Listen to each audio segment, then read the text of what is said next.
اللہ سبحانہ و تعالیٰ کے پاک نام سے شروع جو بڑا مہربان اور نہایت رحم فرمانے والا ہے۔ تمام ناظرین و سامعین کو السلام علیکم۔ ناظرین کرام، ایک وقت تھا جب سربراہ مملکت کے اندر عبادت، پرہیزگاری اور دینی سمجھ بوجھ کوٹ کوٹ کر بھری ہوئی ہوتی تھی۔ آج کے اس گئے گزرے دور میں بندہ ان کے واقعات کو سنے تو عقل دنگ رہ جاتی ہے۔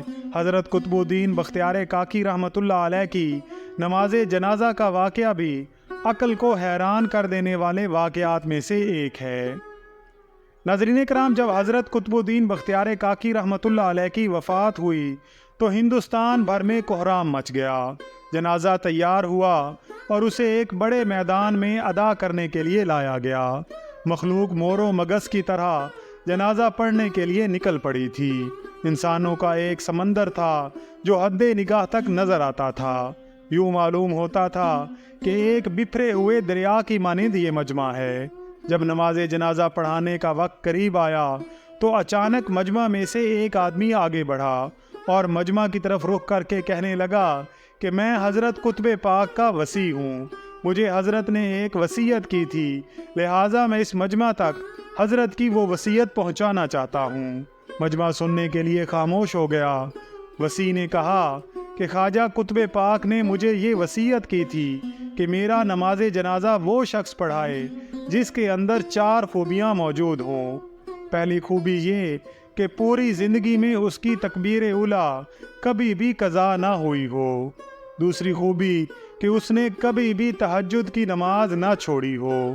تیسری خوبی وہ اتنا عبادت گزار ہو حتیٰ کہ اس نے عصر کی سنتیں بھی کبھی نہ چھوڑی ہوں۔ چوتھی خوبی کہ اس نے زندگی میں کبھی بھی غیر محرم پر کبھی بری نظر نہ ڈالی ہو۔ لہٰذا جس شخص میں یہ 4 خوبیاں موجود ہوں وہ میرا نماز جنازہ پڑھائے۔ جب حضرت قطب پاک کی یہ وصیت مجمع کو سنائی گئی تو پورے مجمع پر سناٹا چھا گیا۔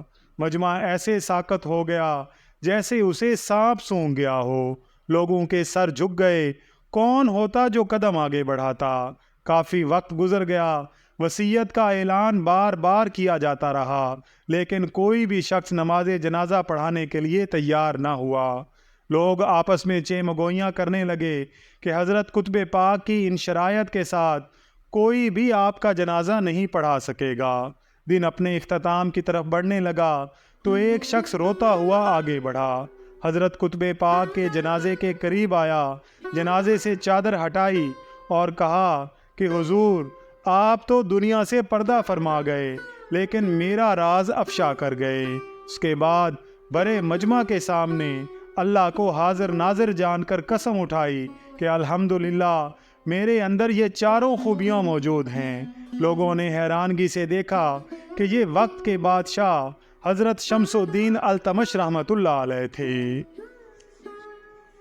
غور و فکر کا مقام ہے کہ اگر بادشاہی کرنے والے دینی زندگی گزار سکتے ہیں تو پھر کیا ہم دکانداری کرنے والے، فیکٹری چلانے والے، دفتر میں جانے والے یا کھیتی باڑی کرنے والے ایسی زندگی کیوں نہیں گزار سکتے؟